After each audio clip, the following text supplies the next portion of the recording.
నమస్కారం అండి. నా పేరు లోవరాజు. గొలుగొండ మండలం నర్సీపట్నం నియోజకవర్గం చిడువాల పంచాయతీకి సంబంధించిన నేను ఒక ఓటర్ని. మేము రాజశేఖర రెడ్డి గారు ఉన్న కాడి నుంచి కాంగ్రెస్ కార్యకర్తలమే. కాంగ్రెస్ జెండా మోసి రాజశేఖర రెడ్డి గారు వెనకాల సైనికుల్లాగా తిరిగిన వాళ్ళం మేము. రాజశేఖర రెడ్డి గారు చనిపోయిన తర్వాత మీ కుటుంబానికి జరిగిన అన్యాయం కోసం మీ వెనకాల ఆ జెండా ఒగ్గేసి మీరు నమ్మిన సిద్ధాంతానికే వైఎస్ఆర్ జెండా, ఇక్కడ ఉన్న కాంగ్రెస్ కుటుంబం అంతా వైఎస్ఆర్ జెండా భుజాన్ని వేసుకొని మీ పాదయాత్ర చేసినప్పుడు మీ వెనకాల జెండా పట్టుకొని తిరిగాం. తర్వాత జగన్మోహన్ రెడ్డి గారు పాదయాత్ర చేసినప్పుడు ఆయన వెనకాల జెండా పెట్టి తిరిగాం. మీరు ఏం చెబితే అది వైఎస్ఆర్ కుటుంబం కోసం మా ప్రాణాలు అర్పించడానికైనా మీ వెనకాల తిరిగాం. తిరిగిన దానికి మీరు 2000 మీరు పాదయాత్ర చేసేటప్పుడు అన్నగారు జైల్లో ఉన్నప్పుడు కాంగ్రెస్ పార్టీ ఏం చేసిందో మీరు చెప్పుకొచ్చారు. మీ మాటలకి ఏ కార్యకర్త కూడా వెనక జరగకుండా రాజశేఖర రెడ్డి కుటుంబానికి ఇంత అన్యాయం జరిగితే సామాజిక కార్యకర్తలుగా మన పరిస్థితి ఏంటని ప్రతి కుటుంబం కాంగ్రెస్ కుటుంబం వైఎస్ఆర్ కుటుంబం అయింది. అప్పటి నుంచి ఆ జెండా మోస్తున్నాం, మీరు చెప్పిందే చేస్తున్నాం. జగన్మోహన్ రెడ్డి గారి పరిపాలనలో ప్రతి పేదవారు అందరూ సుభిక్షంగా ఉన్నారు. పింఛనీలు వస్తున్నాయి, ఇళ్ల స్థలాలు వస్తున్నాయి, అన్ని రకాలుగా బాగుంది. ఈ రోజు మళ్ళీ మీరు కాంగ్రెస్ పార్టీలో రాజశేఖర రెడ్డి గారి పేరు ఛార్జ్షీట్ లో చేర్చారని చూడండి. వద్దొద్దు, మైక్ ఆపొద్దండి, మాట్లాడినివ్వండి. మాట్లాడు, నీకు సమాధానం చెప్తాను. రాజశేఖర రెడ్డి గారి పేరు ఛార్జ్షీట్ లో చేర్చారని బాధపడే ప్రతి కార్యకర్త, రాజశేఖర రెడ్డికి విజయుడిగా ఉన్న ప్రతి కార్యకర్త మీ కుటుంబం వెనకాలే తిరిగారు. మళ్ళీ ఈ రోజు మీరు ఆ పాలన బాగోలేదు, మళ్ళీ కాంగ్రెసే రావాలంటున్నారు. దానికి మీ సొల్యూషన్ చెప్తే అందరూ ఆలకిస్తారని కోరుతున్నాను. వెరీ గుడ్, చాలా బాగా మాట్లాడావమ్మా, వెరీ గుడ్. ఇంకెవరైనా మాట్లాడతారమ్మా?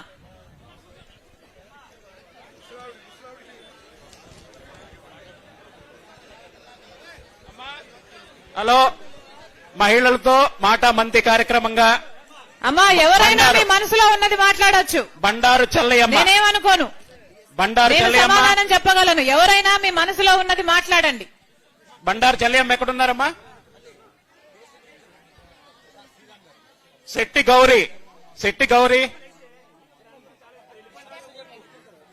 గౌరీ గారు, మార్తి నోకరాజు, మార్తి సింహాచలం, పి బెల్లయ్యమ్మ.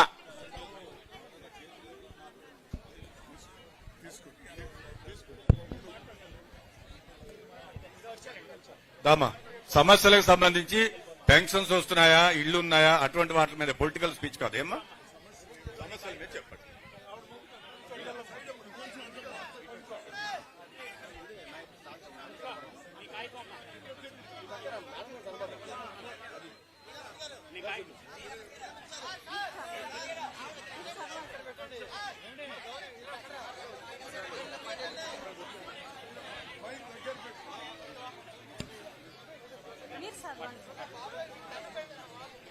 అమ్మా త్వరగా చెప్పాలి తల్లి. సార్ మాది నాతవరం మండలం మర్రిపాలెం. మైక్ మాది నాతవరం మండలం మర్రిపాలెం. సార్ మాది నా పేరు గౌరీ అండి. నాతవరం మండలం నా పేరు గౌరీ అండి.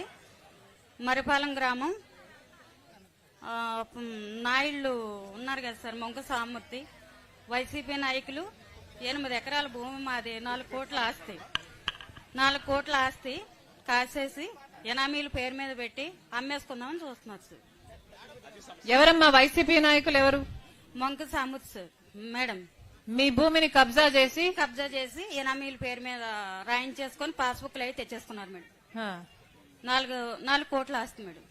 4 కోట్ల ఆస్తి మీ భూమి వైసీపీ నాయకులు కబ్జా చేశారా? కలెక్టర్ దగ్గరికి వెళ్ళావమ్మా? వెళ్ళాను మేడం. ఏమైనా పరిష్కారం అయిందా? లేదు మేడం, అవలేదు. కొట్లాడుతున్నావు? అవును మేడం. మొన్న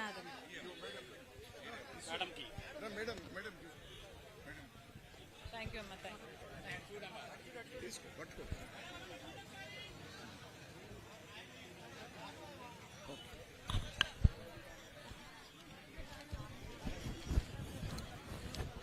ఇంకెవరున్నారమ్మా?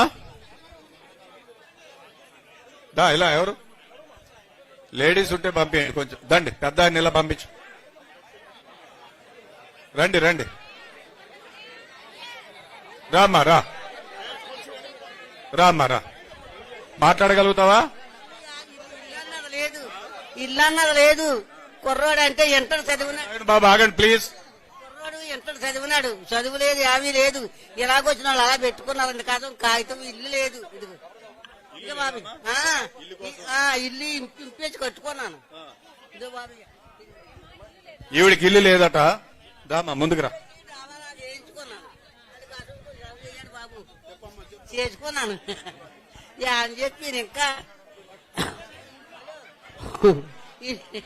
రాలేదు. ఇల్లు లేదు. ఇల్లు లేకపోతే ఇల్లు లేకుండా అలా ఉండిపోవడం అన్నమాట.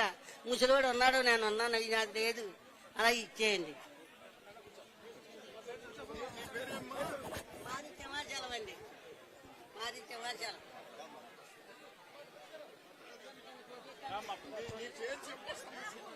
మీ పేరు అన్ని చెప్పండి మేడంకి. నా పేరు కనకదుర్గా భవాని. నేను గంగవరం గ్రామం మాకోరపల్లి మండలం నుంచి వచ్చాను. ఈ ఇక్కడికి వచ్చిన ప్రతి ఒక్కరికి పాదాభివందనాలు చేస్తూ, మేము చాలా వరకు చదువుకుంటున్నాం. ఎంత చదువుకున్నా సరే చివరికి ఇంటికే పరిమితం అయిపోతున్నాం. కాబట్టి మాలాంటి మహిళలకి ఏదైనా ఉద్యోగం కల్పిస్తారని అందరినీ కోరుకుంటున్నాను. నేను పీజీ చేశానండి, ఎంఏ తెలుగు చేశాను, బిఎడ్ చేశానండి.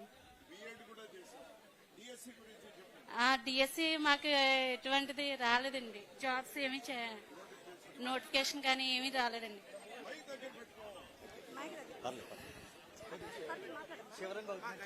డిఎస్సి నోటిఫికేషన్ రాలేదు. అవునండి, వెయిట్ చేస్తున్నాం, ప్రిపేర్ అవుతున్నాం. ప్రిపేర్ అవుతున్నాను, గ్రూప్స్ కూడా ప్రిపేర్ అవుతున్నానండి. 2 ఏళ్లుగా ప్రిపేర్ అవుతున్నాం, అవుతున్నాను మేడం. కానీ జాబ్స్ రావట్లేదు. ఇందులోనూ కూడా జాబ్స్ అనేది రావట్లేదు. మెయిన్ మహిళలకి ఏదైనా ఇంటి దగ్గర ఉండిపోయి చాలా మంది ఉండిపోతున్నారు. కాబట్టి ఎటువంటి అవకాశాలన్నా సరే నీలాగా చాలా మంది ఉన్నారు. కాబట్టి వాళ్ళకి ఏమైనా ఉద్యోగ అవకాశాలు కల్పిస్తారని కోరుకుంటున్నామండి. సరే, థ్యాంక్ యూ మేడం. డిఎస్సి నోటిఫికేషన్లు రావట్లేదు. ఓకే, మాట్లాడతారా అమ్మా? ఎండమూరు రమణ అండి.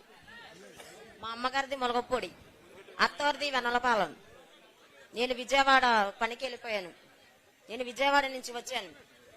మరి ఏంటంటే మరి నేను చెప్తాను, మరి అర్థం చేసుకోవాలి అందరూ కూడా.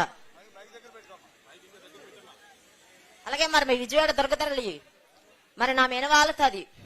మరి నేను కదిలి వచ్చాను విజయవాడ నుంచి. తెలుసా నేనెవరో తెలుసా? నేనెవరో తెలుసా? నీ అన్న నువ్వు వచ్చారే, దర్శనానికి వచ్చారా పొట్టి చీర పట్టుకొని వచ్చారు కదా విజయవాడ కొండెక్కి. 101 మెట్టు ఎక్కి రాలేదా? మర్చిపోయావా? అది ఒకసారి నాకు మాట్లాడి అవకాశం ఇయ్యి. వెన్నలపాలెం పాటమేనా ఒకటి జరిగింది, నేను చెప్తాను. మరి రచ్చబండలో రమ్మన్నారు కదా, అన్ని కష్ట సుఖాలు చెప్పుకోవాలి కదా. చెప్పుకుంటేనే కదా అర్థం అవుతుంది. నేను చెప్తాను, నువ్వు ఆలకించు. అదనమాట. నీకు ఆడబిడ్డ ఉంది, నాకు ఆడబిడ్డ ఉంది, ప్రతి ఒక్కరికి ఆడబిడ్డ ఉంది. కానీ ఒక ఆడబిడ్డకు అన్యాయం జరిగితే ఎంతమంది నాయకులు ఉన్నారే, ఎవరన్నా సాయం వచ్చారా? వాళ్ళకి ఆడవాళ్ళు కానీ మొగోళ్ళు లేరని ఎవరన్నా కూడా వాళ్ళకి సాయం రాలేదే. వాళ్ళు పగవాలే వెళ్ళి వాళ్ళకి నాకు అర్థం కాలేదు తల్లి, నీ సమస్య ఏమిటి? నేను చెప్తాను, ఆగు. నీకు అర్థమవుతుంది, అర్థమయ్యే వాళ్ళకి అర్థమవుతుంది, అప్పుడు వాళ్ళకి చెప్తారు. అర్థమయ్యే వాళ్ళకి అర్థమవుతుంది, మీకు చెప్తారు. ఒకసారి ఒకే ఒక్కసారి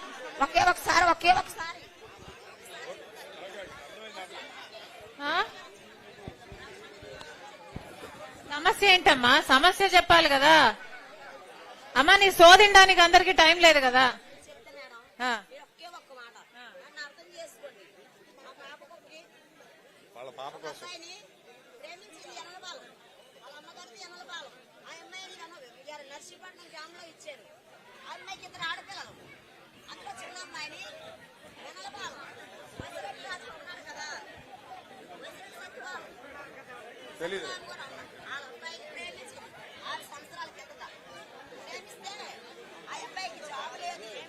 లేలే, వదిలే, చెప్పని. చెప్పని, చెప్పని. ఏయ్, వదిలేవయ్యా.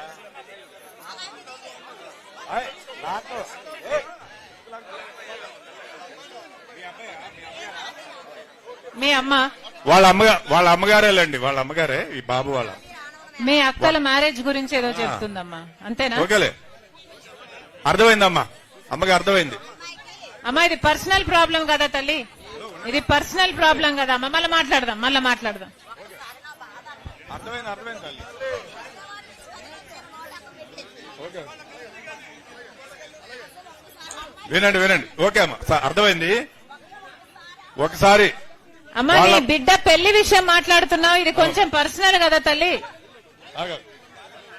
ఎవరైనా లోకల్ గా ఎవరైనా మాట్లాడి ఏమైనా పరిష్కరించగలరేమో చూడండి అమ్మా. లోకల్ వాళ్ళు మాట్లాడతారు మన వాళ్ళు. నువ్వు లోకలేనా? లోకలా తల్లి నువ్వు? ఈమెను తీసుకెళ్లి మాట్లాడు. ఈమె బిడ్డకి ఏదో మ్యారేజ్ ప్రాబ్లం అంట, ఆయన మాట్లాడుతుందిలేమ్మా. నెక్స్ట్ ఎవరమ్మా?